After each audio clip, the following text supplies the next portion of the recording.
ફૈઝલ પટેલના રાજીનામા અંગે ગુજરાત કોંગ્રેસ પ્રદેશ અધ્યક્ષે હવે પ્રતિક્રિયા આપી છે। ફૈઝલ પટેલ હંમેશા કોંગ્રેસના સમર્થક રહેશે તેવું શક્તિસિંહ ગોહિલે કહ્યું છે। કેટલાક લોકોએ ફૈઝલ પટેલ ભાજપમાં જોડાશે તેવી અફવા ફેલાવી।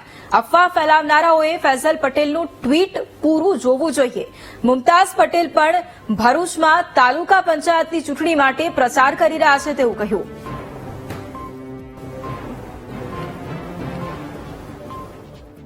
ફૈઝલભાઈનું ટ્વીટ સાચા અર્થમાં તમે જુઓ તો એને કહ્યું છે કે હું કોંગ્રેસનો સમર્થક રહેવાનો જ છું। કેટલાક લોકોએ આમ તેમ ચલાવ્યું કે શું ભાજપમાં જે છે આમ જે છે, એમને પૂરું ટ્વીટ એમનું જોવું જોઈએ। આજે પણ મુમતાઝબેન પેટા ચૂંટણી ભરૂચની ચાલે છે તો એ તાલુકા પંચાયતની સીટ ઉપર એ પ્રચાર કરી રહ્યા છે અને મને ત્યાંથી એમનો ફોન પણ આવ્યો। ફૈઝલભાઈની તબિયત વચ્ચે ખૂબ નાજુક થઈ હતી।